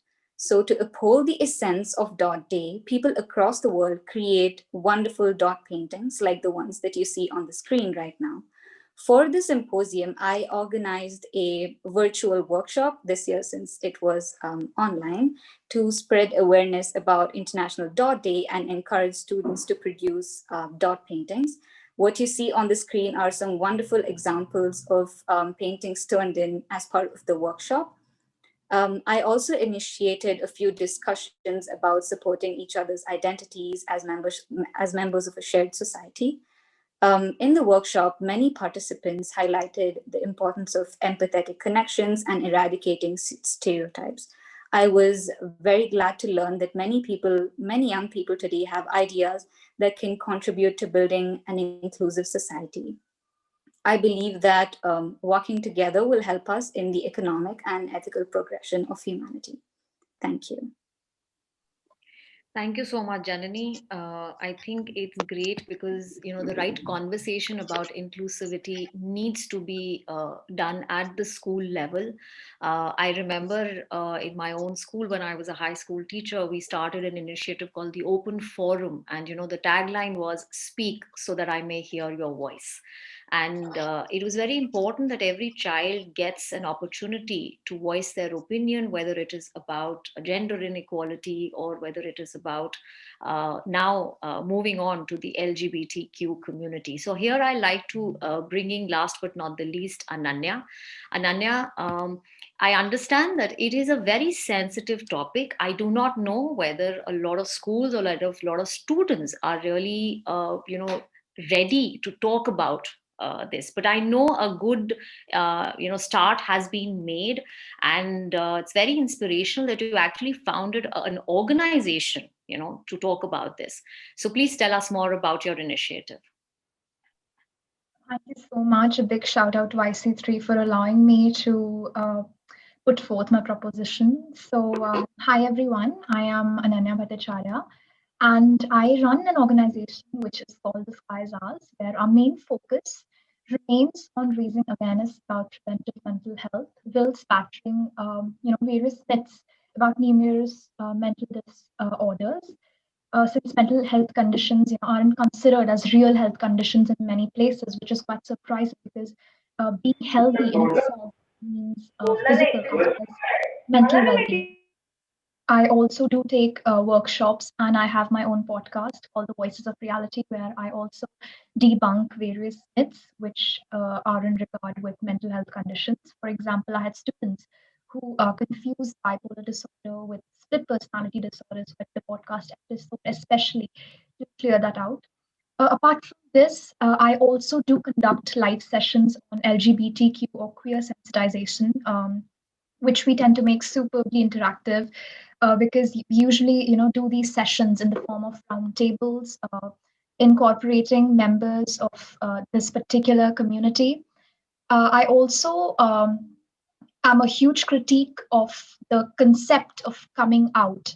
My only contention with this concept being that what is so discreet about this community that it needs approval from other members of the same society? Why do we need to come out? I think we are at a level, we are in the 21st century, which means that we should be free to practice any religion and to love anyone that we wish to, right? And it takes a lot of confidence and guts to come out of the closet, right? When someone says coming out of the closet, it doesn't mean that you're actually coming out of the closet, right? It means that, you were someone you weren't associating with, and now you finally have the courage to be who you actually are. And I think it's a beautiful thing.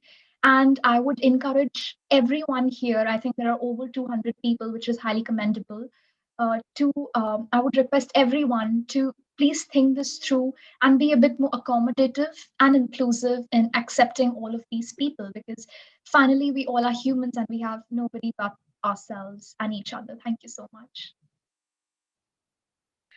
Thank you so much, Ananya. I do have, a couple of questions here to ask, but I'll pass on to Pooja right now. Pooja is currently heading the Department of Counseling at Avsara Academy. I have visited your school, Pooja, and it is an inspiration, for so many. And just the fact that it is for all girls school, so of course we are talking about a lot of opportunities that are given to school, but also because it is for economically challenged communities. And great education that you're providing, a Cambridge level education that you're providing to the students, it's phenomenal.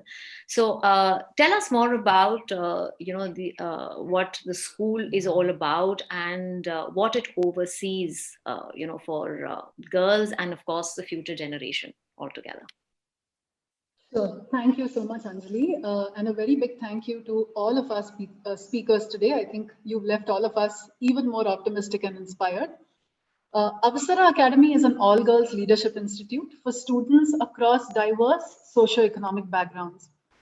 At present, more than 90% of our students come from low-income households, and the majority of our students' parents are migrant daily wage earners. We teach the Cambridge curriculum combined with an internally developed leadership, entrepreneurship, and India studies curriculum. And while the majority of our students are from Pune, we also have some students from Mumbai, Delhi, Hyderabad, Ahmedabad, and a few other cities in India. For us, because of our mission, sustainability includes human, social, economic, and environmental sustainability. And I would like to just share a few of our approaches and practices to do with this. We've chosen a sustainable approach because empowerment of students, which is our mission, is incomplete without educating them about the environment and how to care for it. We want our students to become change makers and leaders tomorrow, and we want to inspire a brand of ethical leadership that also extends to our planet and environment. And we want students to make sustainability a way of life. We got there through a leadership team that is highly dedicated to sustainability, hours and hours of research and educating ourselves, allocating a separate and dedicated budget for this, and we being an NGO, that's a huge task for us. Finding experts to collaborate with, something that we have found is absolutely valuable in sustainability, and training all of our human resources in sustainability practices. Could I request for the next slide, please? To tell you a little bit about our building design. So as you can see, we've used natural materials such as bamboo, stone as much as possible, and have kept paints and other chemical-based substances at a very, very minimal use. We've used salvaged and reclaimed materials such as recycled doors from a school that closed down in Mumbai. Our floors are made up of mosaics from scrap marble chips that dealers typically tend to throw away. Our charpais or cots are actually woven from waste sari material, and all of our internal walls are composed of fly ash bricks. We have also planned for passive air conditioning to take place through air ducts and solar chimneys. Could I have the next slide, please? To tell you a little bit about how we treat and recycle our water, we recycle around 80% of the water that goes down the drain using a reed bed filtration system. The recycled water is used to water the whole of our 4-acre campus, including our landscape gardens. There's a well in our campus that gives us all the water we need for around 8 months of the year. And we're currently in the process of building a water tank with a holding capacity of 14.5 lakh liters through rainwater harvesting. Could I have the next slide, please? We 70% of our electricity needs are covered by the electricity generated by our solar panels.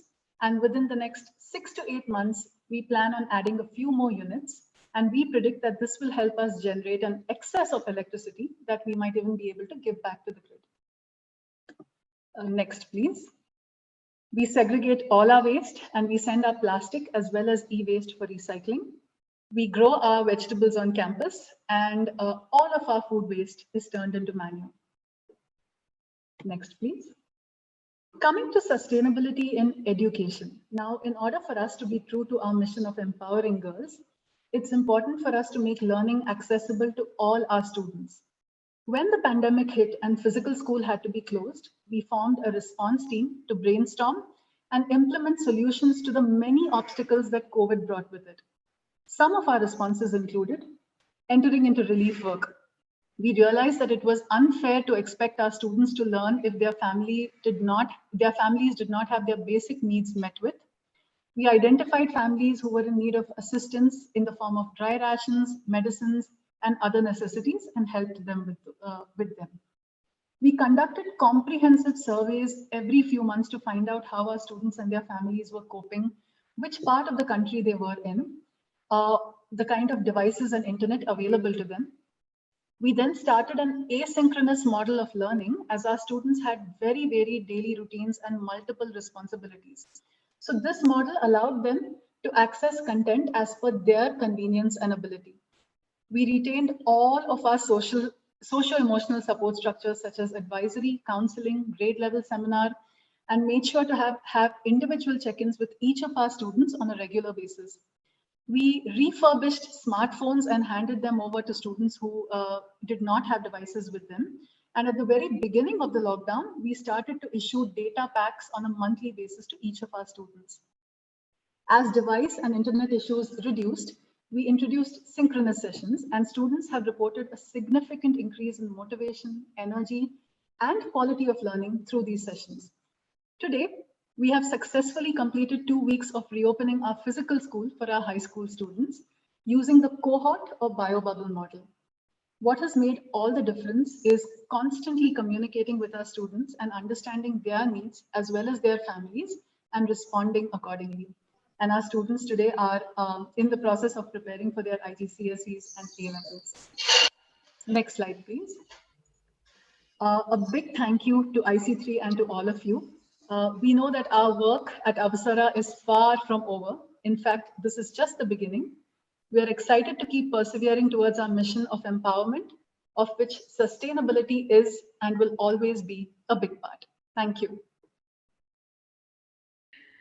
Thank you so much, Pooja. I think it is pertinent that we need to make a trip, to Avasara Academy so that every school across India, especially those schools which are struggling with their budgets and how to manage things and yet be sustainable, I think there'll be a huge inspiration for you. I'm just going to ask very quick questions from all of you. And I think what I'm going to do is I'm just going to put it as one question. This is to the entire panel. Tell me one biggest challenge that, first it goes out to all the students, of course, one biggest challenge that, students you faced in trying to ensure that your project works or at least becomes an inspiration for others. One biggest challenge and one takeaway from what was your learning from the initiatives that you started. So let's begin with Joanna. Yeah, so I think the main problem that a lot of us had, especially with Fridays for Future, was that it was really difficult to get kids to come for the strikes because it was usually at town hall and some of their parents wouldn't let them. So we started, we started a chapter closer to school near Kamanahalli, and a lot more people turned up for those strikes every Friday. So we went from about 5 people to over 25 people. And just because it was so much more accessible, I think that would be one of the main problems that we had. But one of the greatest learnings that I saw personally was that there is so much strength when there are more of us. So every single Friday that we met, we spoke to the people around us. We visited parks and we had these conversations with people in the parks, and we spoke to them about doing, the small things like reusing or recycling. And you can see that just from those conversations, they were inspired too, because I think it was kind of scary for them to see somebody so young asking for help, and them realizing that they can actually do something. So I felt like it was such an important moment for me, because you have these moments where you have something called compassion fatigue, and you don't feel like what you're doing is actually making any difference. But when this happens, it's like, oh my goodness, now I can actually do more. So yeah, I think that's Okay. All right. So very quickly, I'm going to move. Saying if you could just in about 10 seconds tell me the rest of it, because we really have to wrap up the session. I'm already getting messages on that. So very quickly, 10 seconds. Janani, your challenge, biggest challenge. Yes, sure. For me, conducting the workshop this year especially was very difficult with it being online. I would say that is the biggest challenge that I faced. With like for the symposium, it is usually conducted on an experiential learning day where we do have participation, but this year it being online, many people may not have been encouraged to even attend the symposium. But I made sure that my activity drew every student from the school to participate. I published a poster advertising my workshop so that more people would join, and I could learn more about different perspectives on inclusivity and sustainability. Like I mentioned before, the discussions were very helpful in helping me know what today's young people think of coming together as an inclusive society.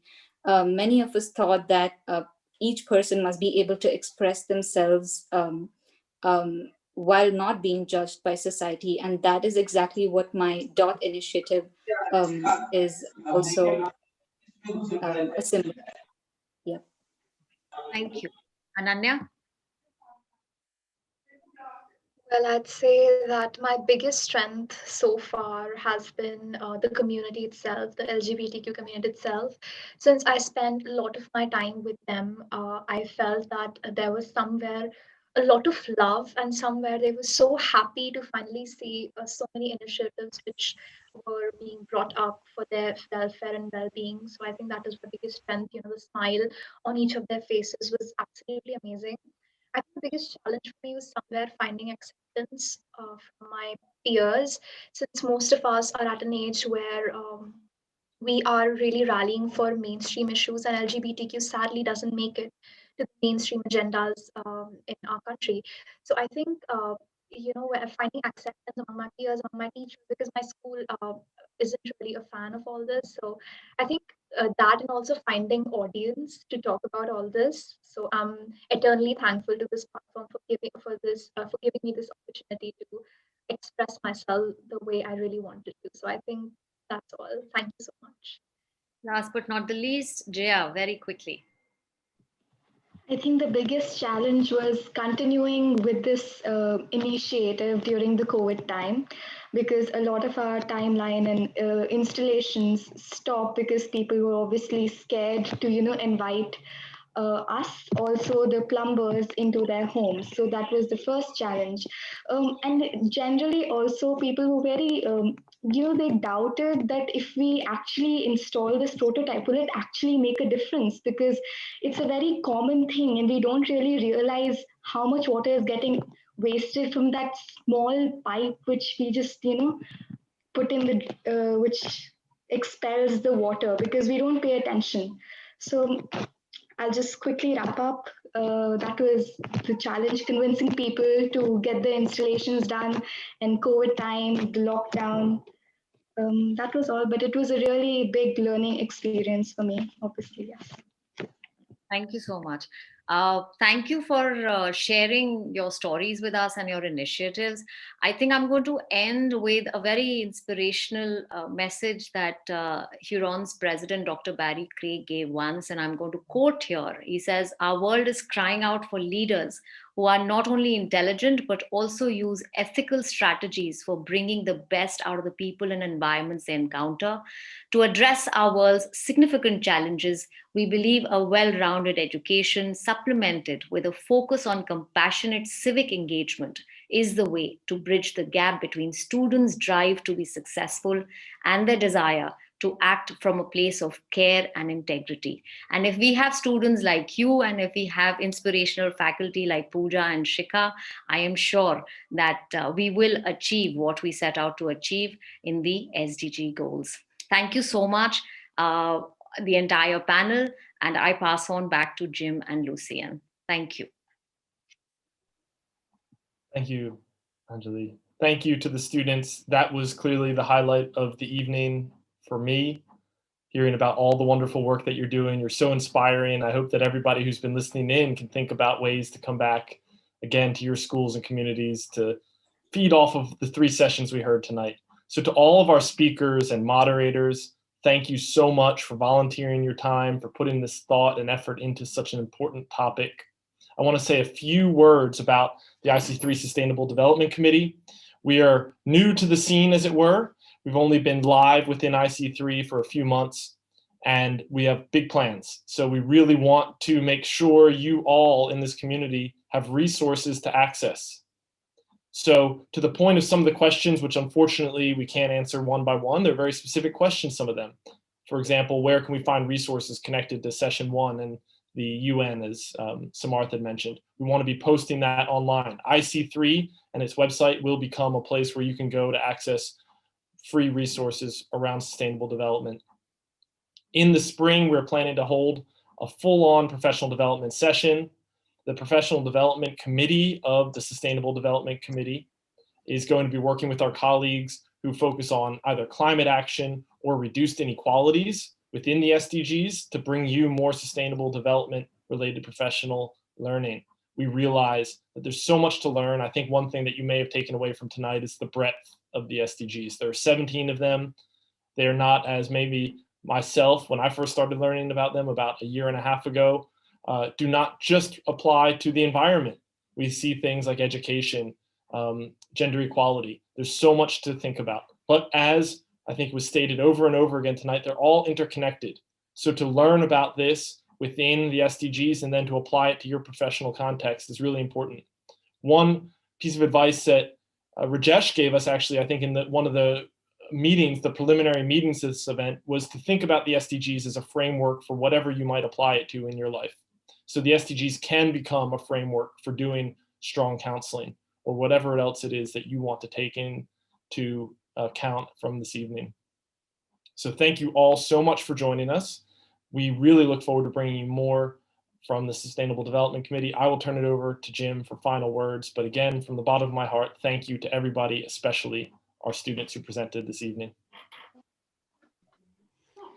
Lucian, congratulations to you and the entire Sustainable Development Committee. I just want to echo the thanks to everyone involved in this event, especially our speakers. Anjali, the sentiment that you'd shared, we don't inherit the earth from our ancestors, we borrow it from our children. I mean, if that doesn't sum up this event and I think the groundwork that's being laid for future action, and I think what, I'm not sure what does. So, as we look at the next step, today you took a first step. And I think we showed today, Geeta, Rajesh, Samar, thank you so much, Ambika, Anne, Gaston, Anjali, Shika, Pooja, every one of our students on the panel today, that this is not some pie in the sky, theoretical or philosophical goal. You can take one action in your community, in your school, in your home that will impact the moving forward of the SDGs. So much more to come from this. Please do look out for the professional development event that the Sustainable Development Committee of IC3 will put forth in the spring. And next week, we're going to open call for proposals for the annual IC3 conference taking place in August. So I would invite all of your insights, experiences, wisdom, and just discussion, around the sustainable development efforts. So we want to position that as a core discussion and topic around the annual IC3 conference. So we're inviting that as well. But congratulations to you all. You took an important first step for many of us. That's what this was. And you've made an impact just by sensitizing yourself today. So congratulations. We look forward to seeing you, and thank you to everyone involved with planning and participating in this event. All the very best from Philadelphia. We'll see you again soon.